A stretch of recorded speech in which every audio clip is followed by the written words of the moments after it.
हमारे डुमरी विधानसभा से जहां हम विधायक बने, वहां एक ही वो नारा गूंज रहा था कि टाइगर की जगह टाइगर लेगा। जरूरी नहीं कि उसका परिवार सही होगा, जो टाइगर होगा वही टाइगर की जगह लेगा, और टाइगर ने जगह डुमरी में ले लिया। अब हम यहाँ कह रहे हैं, घाटशिला में वही कह रहे हैं कि रामदास जी की जगह रामदास जी लेंगे। उसके बाद ये हमारा कोल्हान प्रमंडल है। इसके बाद हमें जो भी बाकी विधानसभा है, चाहे जुगसलाई हो, सरायकेला हो, खरसवा हो, वो हम लोग खूब सारा वोट लेकर आए हैं। जैसे हमारे संगदीप बाबू बहरागोड़ा से आते हैं, बेबी बहन हमारी सरायकेला से आती है, प्रेम मार्डी भाई हमारे सरायकेला से आते हैं, नवीनदा तरुणदा, जितने भी लोग हैं, तो वो लोग भी जितने पड़ोसी विधानसभा के हैं, वो लोग भी जब तक चुनाव ना होता है, आप एक समय निर्धारित कीजिए और घाटशिला में कैंपेनिंग करिए। ज्यादा नहीं, 2, 4, 5 वोट करके सबको मेहनत करना है। आज हमारे पास इतनी बड़ी सेना है कि हम लोग 2, 4, 5 वोट करके, ज्यादा नहीं, हम 2000 और 200 की भी बात नहीं कर रहे हैं। हम लोग किसी से ये नहीं कह रहे हैं कि आपको 200 वोट दिलाना है। अगर हम लोग 5, 10 वोट भी अगर ऐड करने लगे तो चुनाव हम लोग जीतने में सक्षम रहेंगे। और बिल्कुल, मैं अगर मेरी बात, जाहिर सी बात है, लोकतंत्र के चौथा स्तंभ मीडिया हाउस, मीडिया से जुड़े बंधु लोग आए हैं, बहनी लोग आए हैं, तो उनके माध्यम से घाटशिला की तमाम जनता तक मेरी बात जाएगी। तो मैं तमाम लोगों से कहूंगा, जो लोग इंडिया गठबंधन के जैसे कोर वोटर माने जाते हैं, मान के चलिए अल्पसंख्यक, आदिवासी, और जो एनडीए गठबंधन के कुछ पिछड़े और सवर्ण जो उनके कोर वोटर माने जाते हैं, मैं उनसे यही कहूंगा कि अगर इंडिया गठबंधन को ये सीट ना मिले तो सरकार गिरने वाली नहीं है। एनडीए गठबंधन को अगर ये सीट ना मिले तो उससे कोई फर्क पड़ने वाला नहीं है। लेकिन अगर जेलकेम को एक सीट मिलता है तो हम सीधे दोगुना हो जाएंगे, दोगुनी ताकत के साथ, दोगुने उत्साह के साथ, दोगुनी रफ्तार के साथ विधानसभा में मुद्दों को रखेंगे। मैं तमाम घाटशिला विधानसभा के तमाम वोटर से कहूंगा, क्योंकि आज के डेट में अब जनता का वोट तो रहा नहीं, अब जनता कहाँ रही वोट देने वाली, अब तो सब किसी का वोटर है।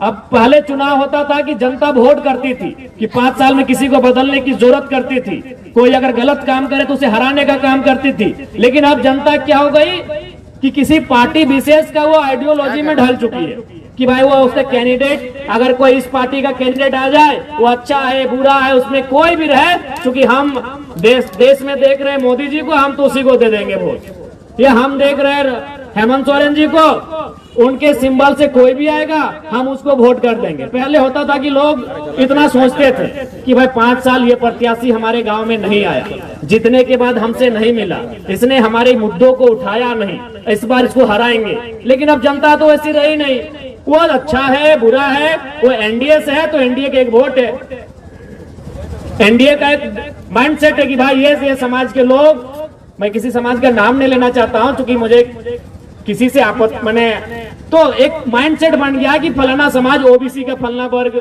जनरल का फलना वर्ग, ये एनडीए का वोट है, इंडिया माइनॉरिटी ट्राइबल्स, ये फलना वर्ग, ये इंडिया का वोट है।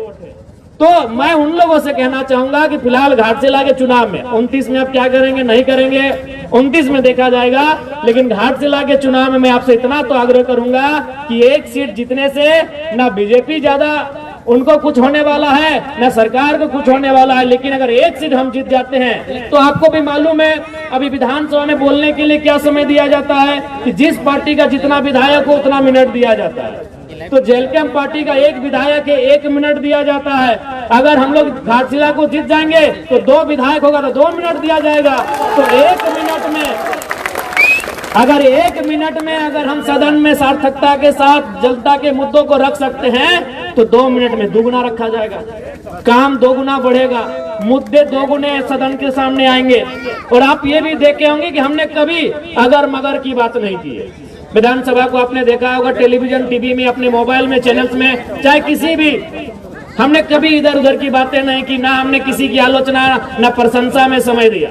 आप तो देखे होंगे बहुत सारे लोग अपने किसी को, अगर इंडिया की बात है तो हेमंत सोरेन जी को कभी शाहरुख खान कह के फुलाने लगते हैं। अगर एनडीए को बोलने दिया जाए तो मोदी का गुणगान करने लगते हैं, लेकिन एकमात्र विधायक है जयराम महतो जो टू दी पॉइंट, चाहे वो किसी भी मामला हो, वो विस्थापन नीति का मामला हो, स्थान नीति का मामला हो, या स्टूडेंट का मामला हो, या किसान का मामला हो, किसी का मामला हो, मैं टू दी पॉइंट बात को उठाने का काम करता हूँ। तो इसलिए यह चुनाव एक नया चुनाव होगा, एक नए तरीके का चुनाव होगा, और बिल्कुल आज इस राज्य की जनता को भी तय करना है कि इस राज्य का भला कैसे होगा, इस राज्य के युवाओं को उनका अधिकार कैसे मिलेगा, इस राज्य की महिलाओं को उनका अधिकार कैसे मिलेगा, और सबसे बड़ी बात, जो शहीदों के सपने से झारखंड सींचा गया है, उन शहीदों का सपना कैसे साकार होगा, ये आज सबसे पहले तो घाटशिला की जनता को तय करना होगा। यार एक बात जान लीजिए, आज देखिए बहुत सारे लोग, मुझे कहने में किसी प्रकार से असहज महसूस नहीं हो रहा, मैं साफ कहता हूँ, जो भी प्रत्याशी आए हैं, चाहे बाबूलाल दादा रहे, चाहे सोमेश दादा रहे, जनता इनको व्यक्तिगत रूप से पसंद नहीं कर रही। हम लोग भी अभी घूम के आए, हम लोग जिधर से आए वो बाजार होता है, आपको मालूम है बाजार में ज्यादातर थोड़ा सा एनडीए के सपोर्टर होते हैं, उन लोग भी बोल रहे थे कि हम लोग का वोट देना मजबूरी होता है, हम लोग भी बाबूलाल जी को पसंद नहीं कर पा रहे एज ए कैंडिडेट। तो मैं जनता से कहना यह चाहता हूं कि अगर आप जब तक मजबूरी में वोट देंगे तो मजबूरी में वो लोग टिकट भी तो देंगे। जब तक जनता मजबूरी में वोट देगी, पॉलिटिकल पार्टियां मजबूरी में टिकट देगी। इसलिए आप तीसरे फ्रंट को चुनिए, आप चौथे फ्रंट को चुनिए, तभी नेशनल पार्टियां अच्छे उम्मीदवारों को टिकट देगी। आप जो शिकायत करते हैं कि भाई हमको कैंडिडेट पसंद नहीं है, तो आप खुद कहते हैं कि कैंडिडेट जो भी रहे हमको मजबूरी में वोट करना है हमको। तो इसलिए मैं जनता से भी कहना चाहूंगा कि अगर आप बदलाव चाहते हैं, परिवर्तन चाहते हैं, तो इस बार पार्टी के आधार पे नहीं, कैंडिडेट की योग्यता के आधार पे वोट करें। मैं सभी से आग्रह करना चाहूंगा, आप ऐसे उम्मीदवार का चयन करें जो घाटशिला के मुद्दों को विधानसभा तक लेकर जाएगा। आज आप देखे होंगे हम विधायक डुमरी के हैं, लेकिन हमने जादूगोड़ा का मामला को विधानसभा में उठाया। आज बताइए 25 सालों से क्या जादूगोड़ा आज से वो दंश झेल रहा है, या फिर जादूगोड़ा के साथ अन्याय आज से हो रहा है? नहीं, बरसों से हो रहा है। लेकिन किसी विधायक का, किसी भी नेता का हिम्मत नहीं हुआ कि सदन में इस बात को उठाए, क्योंकि सबको डर लगता है। जब बड़ी बड़ी कंपनियां सामने हो, बड़े बड़े उद्योग घराने सामने हो, तो सभी लीडर को डर लगता है। तो भाई डरे हुए नेताओं को क्यों चुनते हो? निडर लोगों को चुनो जो बेबाक होकर आपकी आवाज बनने का काम करे और आपकी आवाज को उठाने का काम करे। ऐसे लीडर को चुनो।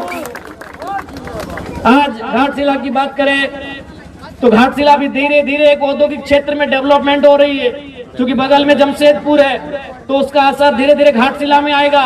घाटशिला में नए उद्योग आएंगे, जमीनों का अधिग्रहण होगा, जबरन जमीन लिया जाएगा। अभी आपका हिंदुस्तान कॉपर लिमिटेड है, आप लगातार वहां आंदोलन किया जा रहा है, कंपनी जमीन छोड़ने को तैयार नहीं है। जब आपका काम बंद है तो जमीन छोड़ देना चाहिए, जमीन रहितों को वापस होना चाहिए। तो ये मुद्दे सदन तक कौन उठाएगा?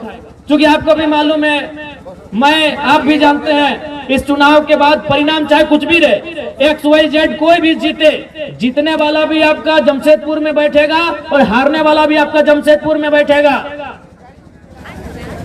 अगर जो भी इस चुनाव को अगर वे लोग जीतते हैं तो जो जीत के जाएगा वो भी जमशेदपुर के आवास में रहेगा, और जो हार के जाएगा वो भी जमशेदपुर के आवास में रहेगा। आपके साथ, आपके दुख में, आपके दर्द में, आपके पीड़ा में कौन रहेगा, ये घाटशिला की जनता को तय करना है। और हमें लगता है रामदास मुर्मू जी से बेहतर कोई कैंडिडेट नहीं है जो आपके साथ खड़ा रहे। आपके साथ कौन लड़ेगा? आपके साथ धरने में कौन बैठेगा? आपके साथ कोई समस्या होगी तो कौन खड़ा होगा? आज आप देखिए, जब से जेल कैंप पार्टी का उदय हुआ है, जब भी किसी को अगर थोड़ा मने चोट भी लगता है, मामूली चोट लगता है, तो सबसे पहले जेल कैंप को याद किया जाता है। और हम लोग रात 2 बजे 3 बजे तक धरना में जाके बैठते हैं जब तक उसको न्याय नहीं मिले। अरे राज्य में तो छोड़िए, हम लोग प्रदेश भी जाते हैं।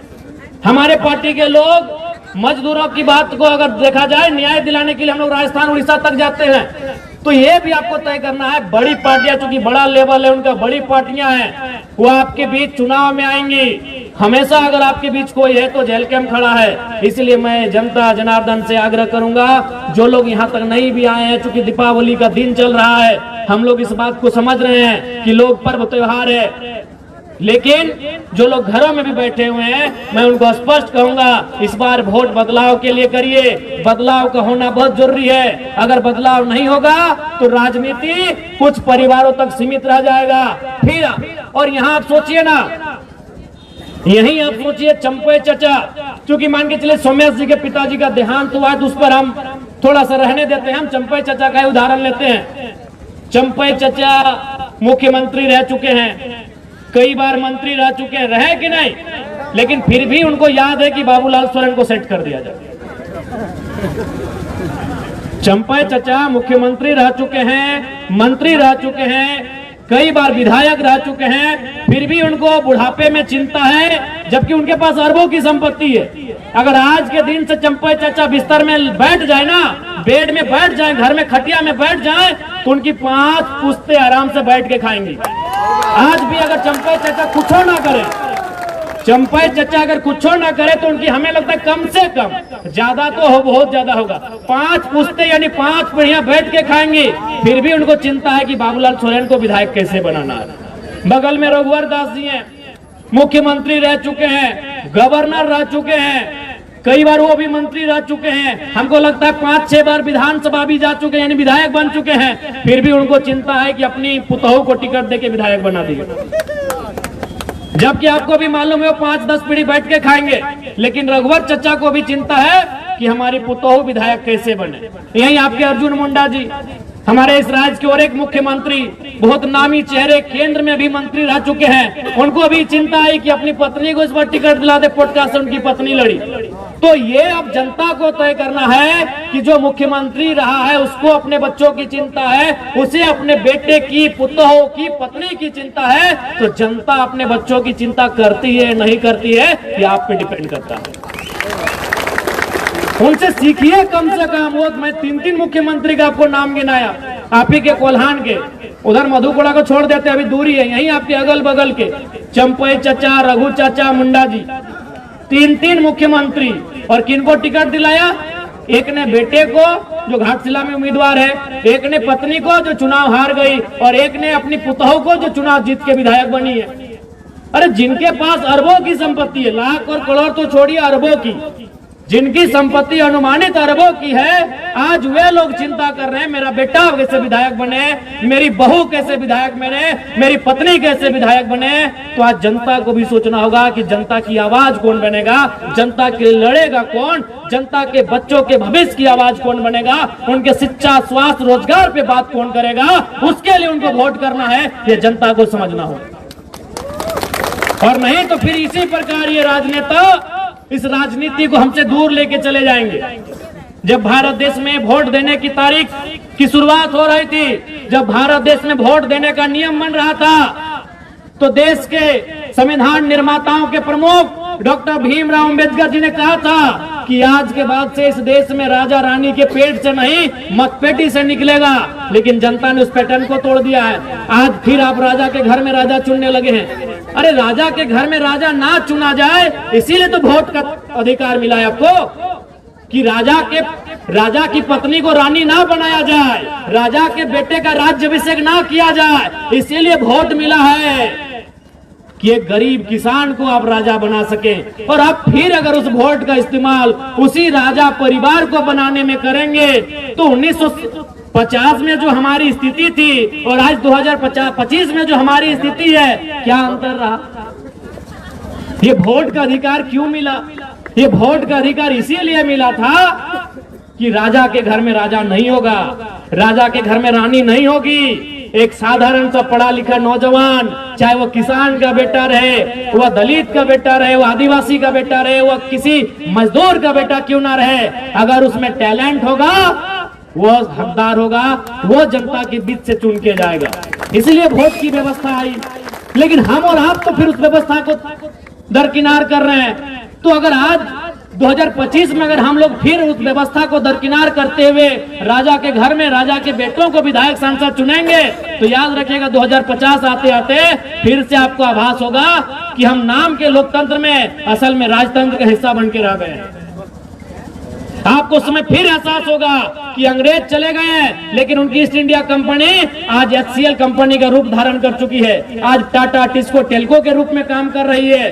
क्योंकि आपने फिर से वही परिपाटी को दोहराया, आपने फिर से वही पैटर्न को दोहराया कि राजा के घर में ही जो होगा देखा जाएगा। तो फिर जनता का सुनेगा कौन, जनता की पूछेगा कौन? आप ईमानदारी से बताइए, घाटशिला में अगर कोई भी जरूरत पड़ा, घाटशिला में अगर कोई भी दुख पड़ा, तो क्या वे लोग आपके बीच आकर इस प्रकार जमीन में बैठेंगे? क्या आपके साथ ढोल कन में बैठकर आपके लिए आंदोलन करेंगे? क्या आपके साथ सड़क में बैठकर आपकी आवाज को बुलंद करेंगे? नहीं करेंगे। वो साहस अगर किसी में है तो केवल और केवल जेल कैंप पार्टी में है। इसलिए हमारे प्रत्याशी श्री रामदास मुर्मू जी को विजयी बनावे। अभी देखिए, चंपे चाचा सुन रहे थे, कहीं आके भाषणबाजी कर रहे थे कि नगरी में हम ये कर दिए। आप भी जानते हैं नगरी में कुछ किए, सबको उसका लिए। नगरी वाला याद होगा आपको, रिम्स टू जमीन का मामला, सभी आदिवासी लोग को उसका लिए। आदिवासी लोग लोहरदगा से आए, खूंटी से आए, लातेहार से आए, सिमडेगा से आए, गुमला से आए, रामगढ़ से आए, सिल्ली से आए, और पता चला चंपई चाचा है ये नहीं हुआ। कौन था? सुबह देवेंद्र नाथ महतो थे और शाम को जयराम महतो थे। वो हल जोतने का काम कौन किए? हमारे पार्टी के देवेंद्र बाबू किए कि नहीं? चंपई चाचा डर से अंदर में थे। और उनका बेटा का बोली आप सुने होंगे, बाबूलाल भैया का। उनको मीडिया पर नहीं, उनको पूछा, पुलिस बोला कि चलिए आपको अरेस्ट करके थाना ले जाते हैं। बोला नहीं, हम यूट्यूब में देखे हैं, हम लोग के आदिवासी भाई का इनकाउंटर हुआ है, तो आप मेरा इनकाउंटर कर देंगे, हमको डर है। तो बताइए बाबूलाल दा इतना डरिएगा तो राजनीति काहे कर रहे हैं? चंपई चाचा इतना खेत ला दिए हैं, बस जोतिए और खाइए। सुने कि नहीं हम घर चले जाएंगे। ये बाबूलाल जी का स्टेटमेंट है कि हम घर चले जाएंगे। तो इसलिए अब आपको तय करना है। और देखिए, जहां तक पूर्व मंत्री जी का बात है, उनको तो मैं पहले श्रद्धांजलि अर्पित करता हूं। रामदास बाबू नहीं रहे हमारे बीच। उसी समय दिसम गुरु शिबू सोरेन का भी देहांत हुआ, निधन हुआ।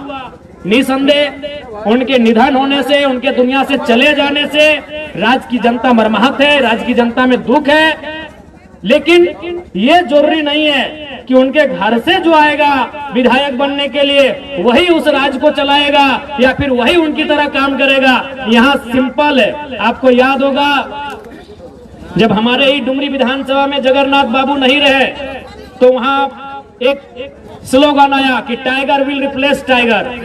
क्योंकि जगन्नाथ बाबू को भी वहां टाइगर कहा जाता था। सुने आज उनके पिताजी का भी निधन हुआ, उनको भी हम श्रद्धांजलि अर्पित करते हैं। तो वहां भी जनता के बीच से एक आवाज आया कि टाइगर विल रिप्लेस टाइगर। तो घाटशिला में भी आवाज आना चाहिए, रामदास विल रिप्लेस रामदास।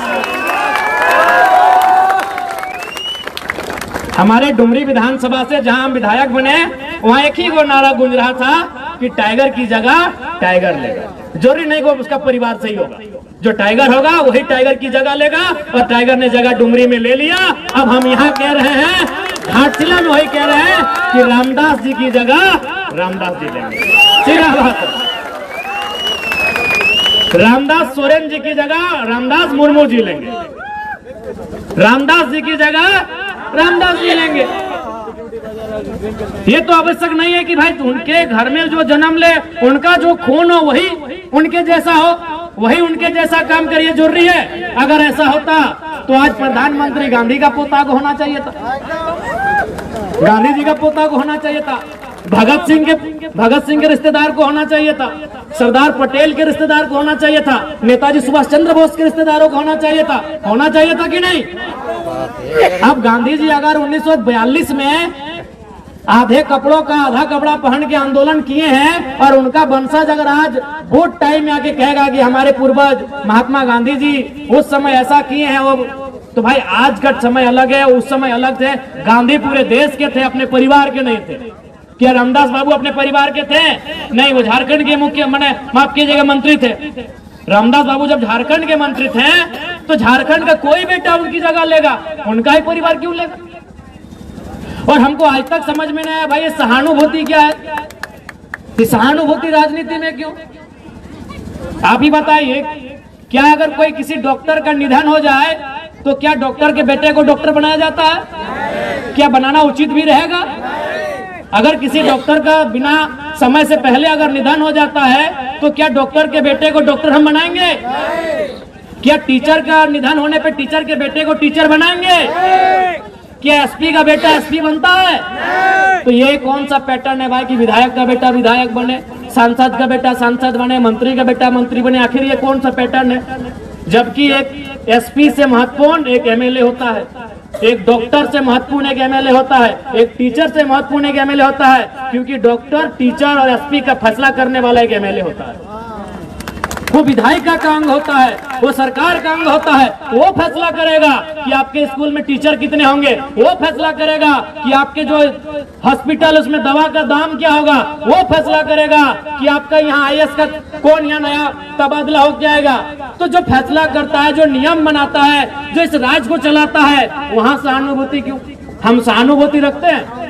जिन्होंने अपने परिवार में किसी को खोया है हम सहानुभूति रखते हैं। सहानुभूति का मतलब उसके दुख में खड़ा होना।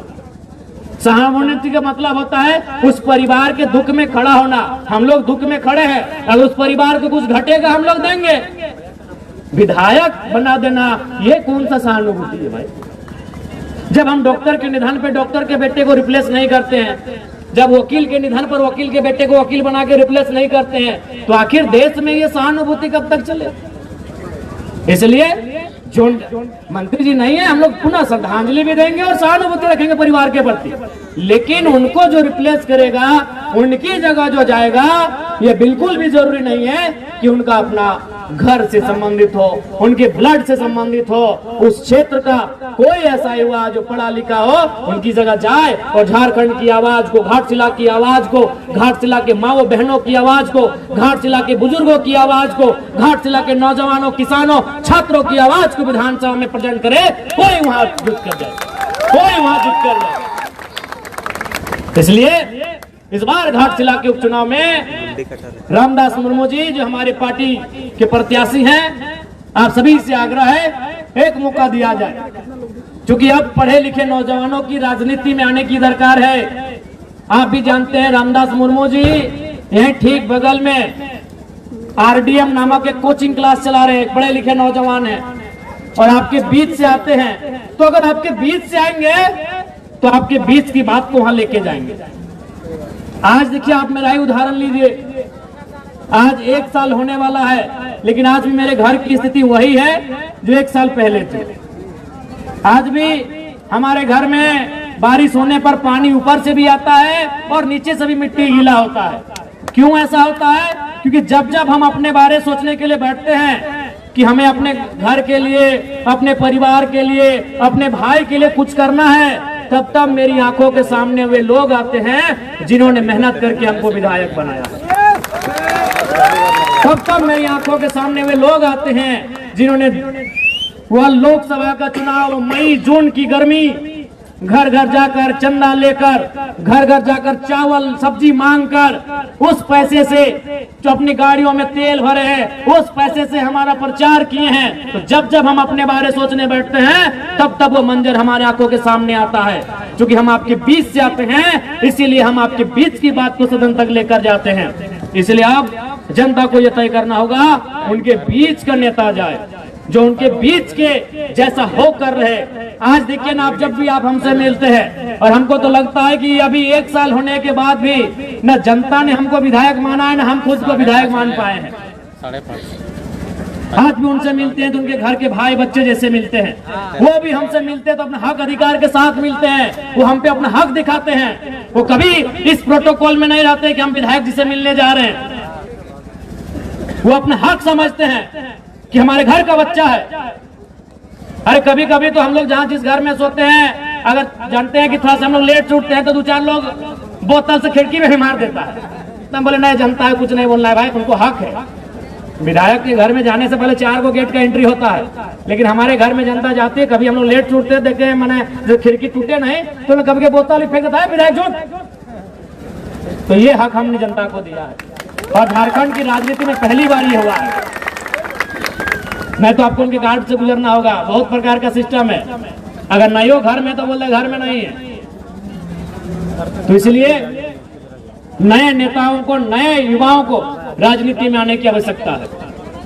आज कोल्हान की धरती आंदोलन की धरती है, क्रांति की धरती है, निर्मल बाबू सुनील बाबू के शहादत की धरती है। और आज इस धरती में वहां के लोगों को यह तय करना होगा कि उनके सपनों को साकार करने के लिए जो जाएंगे सदन तक, ऐसे उम्मीदवारों को हम लोग जिताकर भेजेंगे। आज बताइए, राज्य की सरकार ने माताओं को, बहनों को 2500 रुपए का मैया सम्मान योजना दे दिया, लेकिन आज उन्हीं के घर के बच्चे स्कॉलरशिप नहीं मिल पाया है, छात्रवृत्ति नहीं मिलने के कारण रो रहे हैं कि नहीं रो रहे हैं, ये आप बताएं। रो रहे। आज इस राज्य में क्या हो रहा है आपको भी मालूम है। कुछ देर पहले हमको ड्राइवर लोग फोन किया कि विधायक जी हम लोग बालू लेके चल रहे, परेशानी है। हम बोले भाई घाट से लाके चुनाव तक रुकिए, परेशानी रहेगा, क्योंकि सरकार के लोगों का सीधा आदेश है यहाँ से चंदा उठा के देना है चुनाव में। आज यही हो रहा है। एक बड़ा बाबू से हमारा बात हुआ, वो एक व्यक्ति से कुछ पैसा मांग रहा था। हम डायरेक्ट बोले कि बड़ा बाबू हमको भी मालूम है, मंत्री जी और सीनियर IPS मिल के आपसे 30 लाख लिए थाना तबादला का, हमको मालूम है सारा चीज, लेकिन उसको आप दूसरा जगह सुन लीजिएगा। हम सीधा बात करते हैं। आज झारखंड यही बन के रह गया है। बड़ा बाबू है तो थाना के हिसाब से 30 लाख से 50 लाख में उनको थाना दिया जाता है। उससे बड़े पदाधिकारी हैं तो उससे बड़े रेट में ट्रांसफर होता है, और उससे बड़े पदाधिकारी हैं तो 2 करोड़ से 5 करोड़ तक का दिया जाता है। ये हमारे राज्य की स्थिति है। वहां से सरकार का सोच आगे नहीं बढ़ पा रहा है, तो इस राज्य के कल्याण क्या करेंगे, इस राज्य की जनता का कल्याण क्या करेंगे। इसलिए राज्य की सरकार में जो बैठे बड़े बड़े नेता हैं, उनकी जड़ें हिलनी चाहिए, उनका सिंहासन हिलना चाहिए, तभी उनको डर होगा। और नहीं तो फिर अगर बड़े बड़े नेता चुन के जीत जाएंगे, अगर चंपई चाचा के घर वाले जीत जाएंगे, मंत्री जी के घर वाले जीत जाएंगे, रघुवर चाचा के घर वाले जीत जाएंगे, अर्जुन मुंडा जी के घर वाले जीत जाएंगे, तो फिर तो मजाक उड़ाएंगे, अरे जनता है क्या, इसका वोट तो हम लोग ऐसे ले लेते हैं। फिर वो आपको ताना देंगे। और क्यों मुद्दों की बात करेंगे, क्यों मुद्दा की बात करेंगे। आज देखिए ना देश में क्या हुआ, मोदी जी ने बात करा 2 करोड़ नौकरी क्यों देंगे। वो जान रहे हैं कि हम इनको राम जी का नाम लेके वोट ले लेते हैं, क्यों काम करेंगे भाई। उसी प्रकार हेमंत जी, उनको भी मालूम है कि जब हम उपचुनाव जीते जा रहे हैं, जब हम कुछ ना करने पे भी ये लोग 50-60 सीट हमको दे ही रहे, तो क्यों काम करेंगे। इसलिए राजनीति में, लोकतांत्रिक देश में अगर ताकत गई है तो तलवार में नहीं है, ताकत आपके तीर में नहीं है, ताकत भाले में नहीं है, ताकत त्रिशूल में नहीं है, ताकत बंदूक में नहीं है, ताकत आपकी इस उंगली में है जब आप ब्लू रंग की स्याही लगाकर वोट देने जाते हैं। ताकत इस उंगली में है आपकी, जिस उंगली से आप उनको नचा सकते हैं। तो इसलिए हमको बताना होगा कि राजनीति आपकी रखेल नहीं है, राजनीति आपके अधीन नहीं है, राजनीति आपकी धरोहर नहीं है, राजनीति जनता की है, राजनीति जनता की है। आपको बताना होगा कि राजनीति जनता के लिए बनी है, इसे आपको बताना होगा।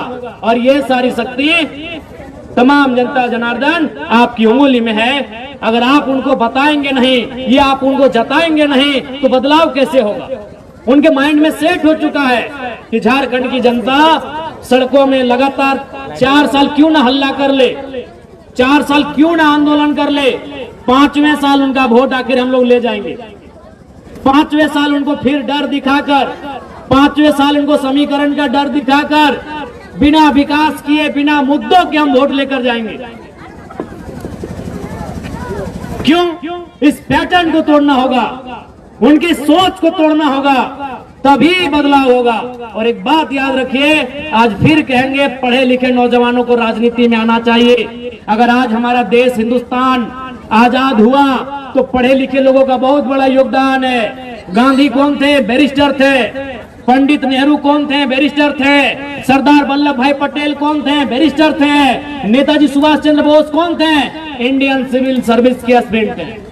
हमें लगता है पास भी कर गए थे। जो आज यूपीएससी कहते हैं, उस समय आईसीएस कहते थे, इंडियन सिविल सर्विस।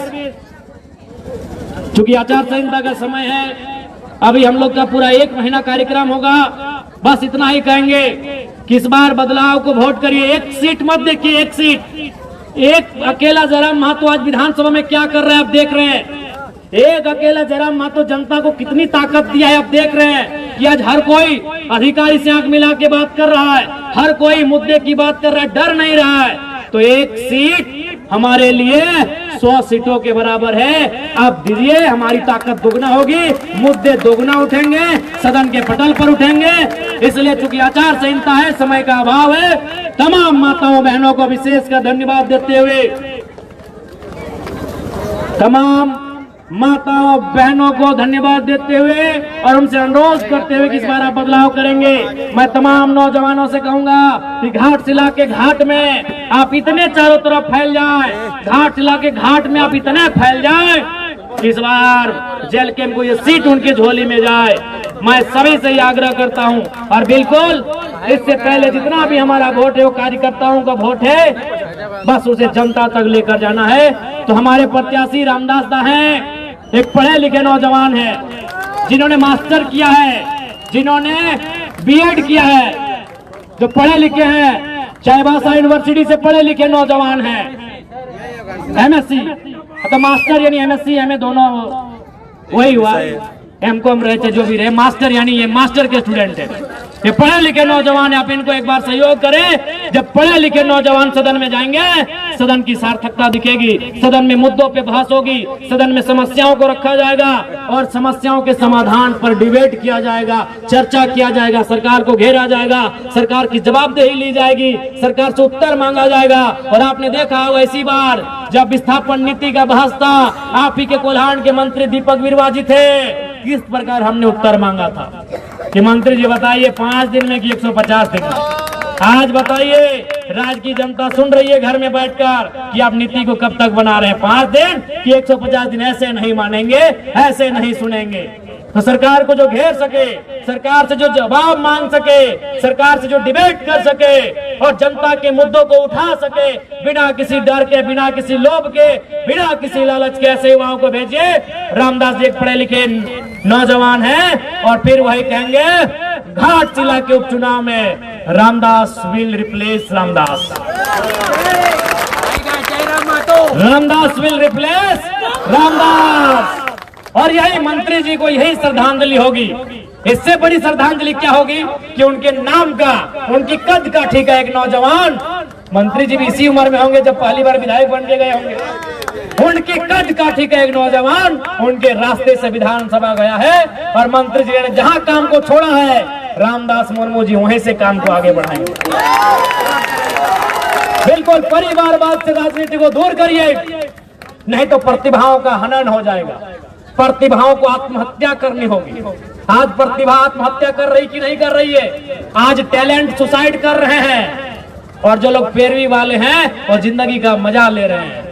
इसलिए अगर टैलेंट को किसी का मोहताज ना बनना पड़े, प्रतिभाओं का हनन ना हो, प्रतिभाओं का अतिक्रमण ना हो, इसके लिए प्रतिभाओं को सदन में ले जाने की जरूरत है। अगर परिवार को ही लेकर जाएंगे तो कहीं ना कहीं प्रतिभाओं पर एक गहरा चोट होगा।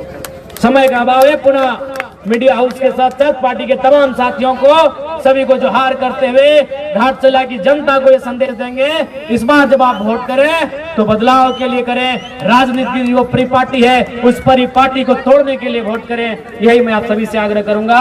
सभी को जोहार, नमस्कार, आदाब, सलाम, जय झारखंड, जोहार झारखंड। और अभी दीपावली चल रहा है, सोहराय, सबको बहुत बहुत शुभकामनाएं।